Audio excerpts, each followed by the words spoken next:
Hola a todos y bienvenidos nuevamente aquí en la Ciencia del Éter. Esta vez vamos a retomar el tema de Nikola Tesla y vamos a ver las diferencias de estas famosas torres de Tesla. Porque una cosa es la bobina de Tesla, de esta moderna que vemos en YouTube, en todas partes, lanzando arcos eléctricos para demostraciones de alta tensión. Y otra cosa es el laboratorio de Colorado Springs, donde Tesla experimentó con descargas enormes y resonancia terrestre. Era como un laboratorio de experimentación. Y otra muy distinta es la torre de Van der Klyve. Esta torre que quiso construir un sistema de transmisión inalámbrica, que fue como el acto final de toda su experimentación. Entonces tenemos tres torres de Tesla o tres diseños distintos y cada uno estaba diseñado para una cosa concreta porque no son iguales. Y aquí vamos a ver las diferencias de las tres y luego al final también vamos a ver qué diferencias de toma de tierra había en cada una de ellas. A comienzos del siglo XX, Tesla empezó a construir una estructura en Long Island y esa estructura es la torre de Van der Klyve. Vista desde afuera parecía una torre metálica coronada con una gran cúpula. Pero para Tesla eso solo era la mitad del sistema. La otra mitad estaba enterrada bajo tierra, como ya expliqué en un vídeo anterior de la importancia de la toma de tierra y puse el ejemplo de Van der Klyve. Aquí Tesla no quería simplemente lanzar electricidad al aire, su intención era crear una estación mundial capaz de enviar señales, mensajes de voz, imágenes y energía eléctrica sin necesidad de cables. Era su gran proyecto. Una red planetaria antes de que existiera Internet. Y esta red estaba basada en tierra, en toma de tierra, frecuencia y resonancia de alta tensión.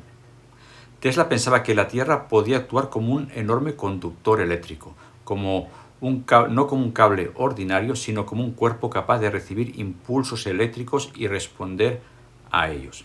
Y para entenderlo podemos imaginar una campana. Si golpeas una campana, produce un sonido. Pero si la golpeas con el ritmo adecuado, la vibración crece, resuena. Y él se preguntó si el planeta también podía hacer algo similar en el interior de la Tierra. Quería hacer vibrar la Tierra, vibrar el interior de la Tierra. Quería acoplar la máquina al cuerpo eléctrico de la Tierra. Y de ahí la importancia de la toma de tierra de Van der Klyve. Y esta torre lo podemos identificar como un árbol y las raíces. Y las raíces eran lo más importante que estaban ahí en el subsuelo. Bajo esta estructura se proyectó un sistema profundo de conexión a tierra. Se habla de un pozo principalmente de unos 36 metros y medio y unos tubos metálicos adicionales que buscaban mejorar el contacto eléctrico con el terreno. Esta conexión era el punto de unión entre su sistema y el planeta. La cúpula superior miraba al cielo y la raíz inferior penetraba en el interior de la Tierra. Y entre ambas partes Tesla intentaba crear una oscilación eléctrica de escala planetaria. La verdadera antena de Tesla no estaba arriba en el aire, sino que estaba abajo enterrado en la Tierra. Y ahora aquí vamos a ver qué quería transmitir Tesla. Tesla quería transmitir mensajes, señales, música, noticias, información, etc. Y el segundo objetivo era la telefonía sin cables. La idea de que una voz pudiera viajar de un continente a otro sin líneas físicas. Y el tercer objetivo era aún más ambicioso y polémico, que era transmitir energía eléctrica sin cables. De forma oficial, Van der Klyve nunca llegó a demostrar una transmisión mundial de energía útil, pero la comunicación inalámbrica sí era real y sí era demostrable. Pero esta demostración mundial de que llegara a todo el mundo no se llegó a hacer por falta de presupuesto. Y ahora vamos por Colorado Springs. Colorado Springs se construyó más o menos en 1899 como un laboratorio experimental. Fue un lugar de pruebas. Fue el inicio de la construcción de la torre de Van der Klyve. Antes que Van der Klyve existiera, existió el proyecto y el laboratorio de Colorado Springs. Y aquí Tesla trabajó con un transmisor, un amplificador, una máquina de alta tensión capaz de producir descargas enormes. Y ahí experimentó con lámparas sin cables, tormentas eléctricas, bobinas gigantes, conexiones a tierras y posibles resonancias terrestres. Ahí empezó a experimentar la importancia de la toma de tierra. Y si comparamos, Vanderclive era la gran torre mundial y Colorado Springs era el gran laboratorio del rayo, el gran laboratorio de la energía electrostática. Aquí la conexión a tierra de Colorado Springs era más pequeña que Vanderclive, pero era muy importante.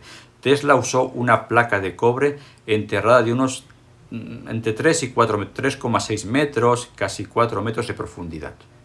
Y aquí en Colorado Springs la toma de tierra era parte de este experimento, era la raíz de la máquina. Y ahora, ¿qué diferencia hay con estas bobinas de telas modernas de YouTube? La mayoría de estas máquinas pues, son más espectaculares, echan unos rayos enormes, pero son comparablemente mucho más pequeñas. Simplemente se dedican a hacer como arcos eléctricos. O también se puede hacer música con descargas de alta tensión. De esto hay un montón de demostraciones en YouTube. Pero el objetivo principal es hacer demostraciones de la alta tensión de una forma visual. Demostrar de que ese tipo de aparatos sirven para aprovechar esta alta tensión. Y la toma de tierra de estas máquinas modernas de torres de Tesla tiene una toma de tierra de un máximo de 2 metros, entre 1,5 metros y 2 metros, no llega más. Así que, más o menos resumiendo, lo de estas torres modernas de bobina de Tesla es para una demostración al público de lo que es la alta tensión y estas descargas electrostáticas. Colorado Springs buscaba un estudio de cómo era la mejor toma de tierra para que al final en el proyecto supremo de Tesla era construir Vanderclive, que era un sistema mundial de transmisión ya con una toma de tierra considerablemente muy potente. Antes de Colorado Springs y antes de Vanderclive, Tesla experimentó con un dispositivo muy distinto, un oscilador mecánico. No era una bobina eléctrica gigante, era una máquina capaz de producir vibraciones rápidas y regulares. Según el propio Tesla, en una ocasión fijó uno de estos osciladores en la estructura de su laboratorio en Nueva York. Al principio no ocurrió nada espectacular, pero poco a poco la vibración empezó a transmitirse por el edificio y los objetos empezaron a moverse y la estructura empezó a resonar. Y ahí Tesla comprendió que había encontrado una frecuencia peligrosa. Según la historia, tuvo que destruir el aparato con un martillo para detener el efecto. Y a raíz de este episodio dio origen a una de las leyendas más famosas de Tesla, que es la llamada máquina de terremotos. Pero lo importante es entender esta idea. Tesla no pensaba en producir terremotos, eso fue como algo ocasional, algo accidental. Tesla pensaba en hacer vibrar la Tierra como una campana para transmitir esta vibración por todo el mundo. Él pensaba que una pequeña fuerza repetida en el momento exacto podía producir un efecto enorme. Y esa misma idea la llevaría después a sus experimentos eléctricos en Colorado Springs. En el corazón de este laboratorio era el transmisor amplificador, una máquina gigantesca, una versión extrema de la bobina de Tesla, y ahí produjo rayos artificiales, descargas eléctricas enormes, truenos que según los relatos podían escucharse a gran distancia, descargas que aparecían en tuberías, estructuras metálicas e incluso cerca de animales en el entorno. En el laboratorio de Colorado Springs no era una simple demostración, era una prueba a escala. Tesla quería saber si podía enviar impulsos eléctricos a través del suelo y quería comprobar si la Tierra respondía. Pero ahí tuvo la buena base para producir este tipo de experimentos y comprobar el efecto campana, el efecto resonador que tenía el interior de la Tierra. Luego también experimentó las lámparas sin cable. Uno de los experimentos más llamativos de Colorado Springs fue la iluminación de lámparas sin cable.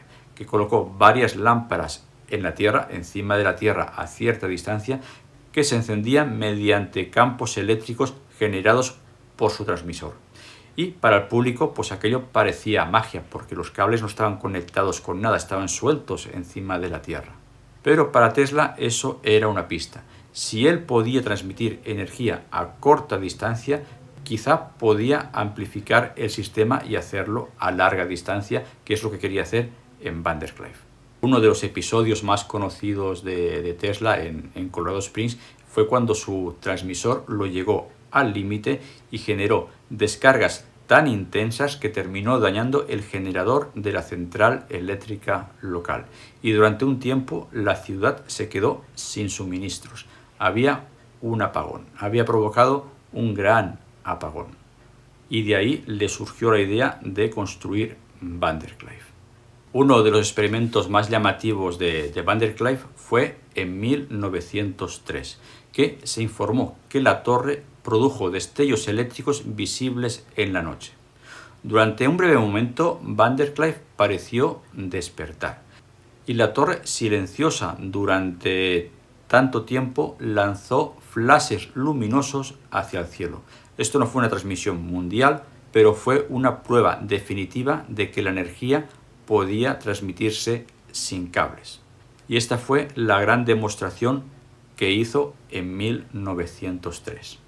Y de ahí pues ya no pasó a mayores por problemas de financiamiento, tuvo problemas con todos sus acreedores que le financiaban el proyecto, y como no llegaron a un acuerdo se cortó totalmente la financiación y el proyecto de Vanderclive pues se quedó solo y aislado.